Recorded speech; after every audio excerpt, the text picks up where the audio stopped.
Not this evening. It was a fairly robust discussion or debate, but no great surprises or gotcha moments or zingers.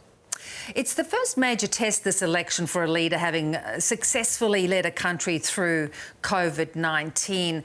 How much of an edge is that giving Jacinda Ardern, do you think? Quite a lot, I think, underlying everything, because yes, New Zealand has been pretty successful at dealing with COVID, and a lot of the credit for that goes to Jacinda and to her government, as well as a whole bunch of other people as well. So yes, I think that the successful tackling of the COVID-19 pandemic in New Zealand has definitely boosted Labour in the polls. Prior to the pandemic, of course, she was a sort of global superstar, social media star as well, but she was coming in for some criticism on home ground. Has that sort of ebbed away? To some extent, yes. The opposition is still attacking her on the failed to deliver line. The irony of that, though, is that Labour, insofar as they may have failed to deliver, it's only on objectives that the opposition National Party would never have set themselves anyway. And I think those kinds of accusations have been diluted by the pandemic situation.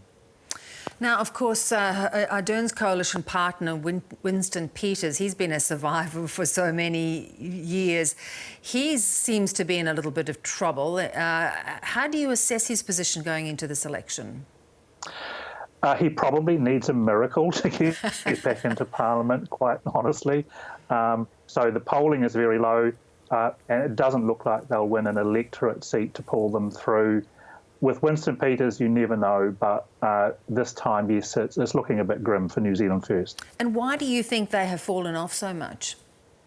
Well, probably because they supported a Labour government, honestly. So the Conservative side of the New Zealand First base has split, to the right, to National and other right-wing parties, whereas the left-leaning side has, I think, tended to now push their support towards Labour.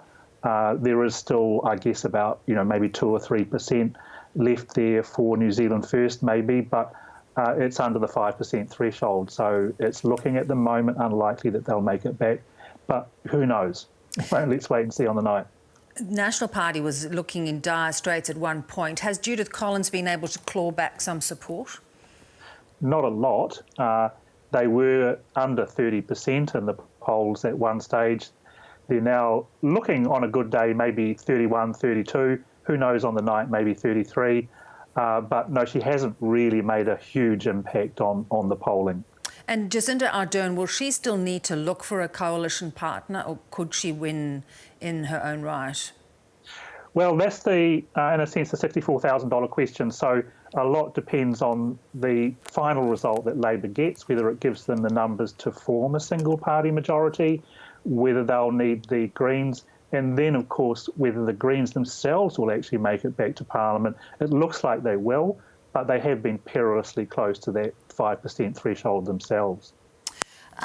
Grant, at the same time, there are two significant referenda on election day as well, legalising marijuana and euthanasia. How likely are they to get majority support in this climate?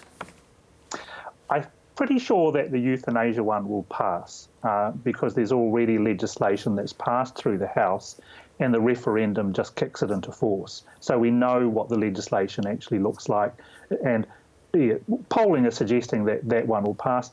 The cannabis legalisation and control idea is still yet to be put before the House. So the referendum just says that, Parliament should consider legislation along those lines.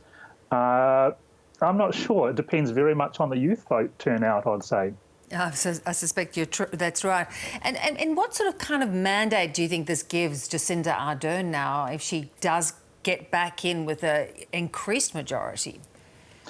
Well, exactly. In the last election, Labour got 37%.